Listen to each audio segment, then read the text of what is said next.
Are you getting started with the HubSpot Marketing Hub and you've been asked to add the email sending domain to HubSpot so that you can use your marketing email tool to actually send emails? And when you heard that, did you immediately go, oh no? Well, maybe you didn't go like that, but you were like, how the heck do I do that? Well, guess what? That's exactly what we're going to talk about in today's video. Hey, you know what time it is. That's right. It's your boy, George B. Thomas from georgebthomas.com. And today in this video, we're going to talk about how to set up your email sending domain in HubSpot. I'm going to walk you through the easy steps to get it done. Make sure you get that little green light. So without further ado, let's go ahead and get into the good stuff. So in this video, we are located in settings, we are under website, and we are in domains and URLs. And if you haven't watched the video on actually getting your website and your redirect domains set up, there's going to be a link for that in the description below. But today we're actually going to add the email sending domain so that we're able to actually send marketing emails through the HubSpot CRM system. And so this is actually pretty simple. We're going to hit connect an email sending domain.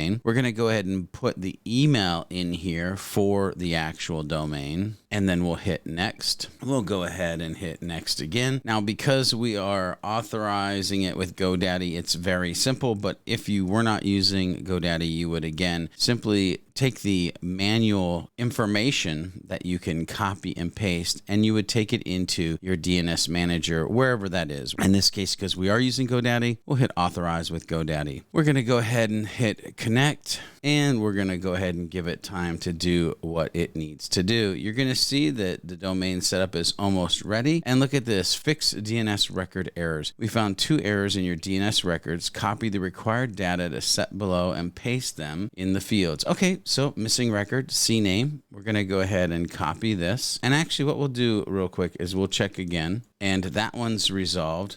We'll go ahead and give it a second and we'll check again. And there we go. So sometimes when you get the errors, it's not about copying it. It's about giving it the time so it can happen in your actual place. So definitely give it a couple minutes. Then if it's still showing an error, you can go over to your DNS record and add it. Now we're going to hit done. What's beautiful about this portal right here for properpupgear.com, we've got our website set up, our redirect set up, and our email sending domain set up. So we are ready to rock and roll. We are ready to start marketing. So with HubSpot settings, HubSpot domains, HubSpot email sending domain, more importantly, it's that simple. It's that easy. Now, if you do run into problems, make sure you check the links below. You can always head over to georgebthomas.com, hit that contact us page, and we're here to help. Until we meet in the next video, make sure you're focused on being a happy, helpful, humble human. And of course, along the way, doing some happy HubSpotting.